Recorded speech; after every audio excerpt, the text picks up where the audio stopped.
Namaste everyone. Thank you for joining in this video.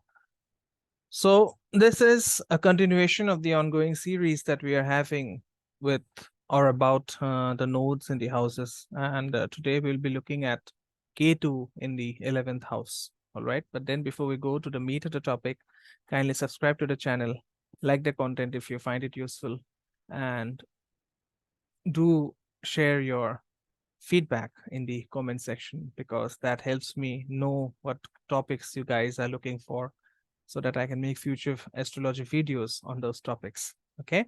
So we know that the 11th house rules the calf muscles.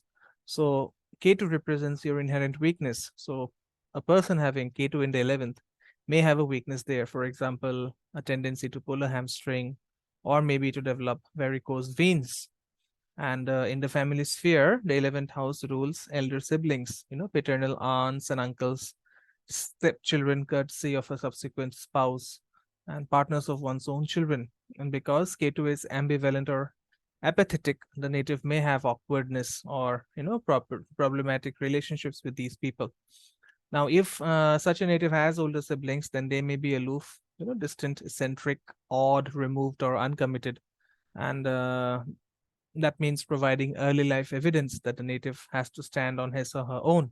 And often I've seen in case of these people who have Ketu in the 11th, an older sibling may fail to deliver on what was promised, destroying the native's faith.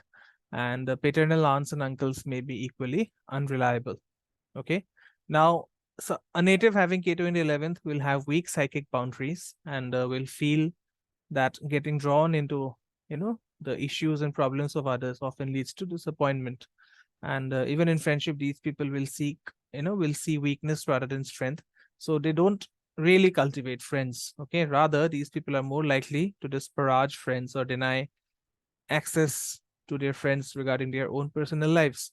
Okay. And such people have very limited or maybe even absent social networks. Okay. And even if it is, even if a social network is present, then such a network may be limited to only those few who meet their approval. Okay.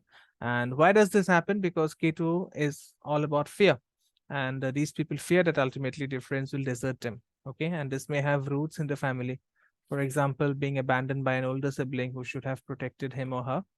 And consequently, these people, they prefer to keep things superficial. Okay. Risking nothing in social relationships, avoiding reliance on anyone whose support might be withdrawn. And similarly, these people see very little purpose in associations and clubs that unite people in a shared purpose. Okay. And these people usually are very unattached to any community, preferring a solitary path. And underlying this is a belief that such programs are ineffectual. Okay. I've seen nihilists with this combination who find nothing worthy in social movements, whether economic, political, or spiritual, and has no desire to join a common cause for a larger good. Okay. Now these natives, they usually get along with everyone, but they are not emotionally invested into anyone. Okay. So on stage, these people can work a crowd like any performer or politician, putting on a show, shaking hands with everyone, but it's always a one-way valve. And the performer connects with the audience, but the audience cannot reciprocate. And the Ketu in the 11th represents a sea of undifferentiated faces at a comfortable distance, reflecting the mood of the moment, but offering nothing by way of personal connection. And when the show is over, such people will often slip out of the back door to go home alone. Okay. Now, a native having Ketu in the 11th is ambivalent about economic gains, friends and social networks. But this does not mean that he or she does not enjoy income. It's just that they are not attached to them or has very little desire to cultivate them. Okay. And with respect to income, Ketu is boundless. So there is no restriction to the native's earning ability. But because Ketu is scattered, income is irregular or subject to dispersal. And this could indicate contractual or seasonal work fluctuating over time and circumstances. And the native may be financially compromised by siblings, friends, or group investors. But ultimately, these people, they don't really worry about your income levels. Okay.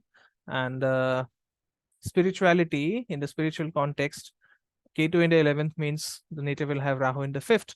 So these people may desire the siddhi or the special power or the spiritual power that comes from spiritual grace, but do not have any stomach for devotional practice.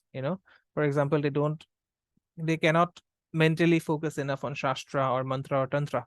Okay, Ketu in the 11th will reflect on the Sangha. Sangha means a monastic community or a monastic order of devotees, wherein, mantra or, Tantra is supported, but these people will be ambivalent about the value of such membership. Okay, so that's about Ketu in the 11th house. Tomorrow we will be covering the last part of Rahu, which is Rahu in the 12th house. And the next week we will end this series when we cover Ketu in the 12th house. So that's it from me in this video. Please leave behind your comments and let me know whether you agree with this analysis. And if you want a consultation regarding your chart, you're most welcome to reach out at the number provided in the description box. I'll see you soon in yet another video. Thank you so much for watching. Om Gurave Namaha.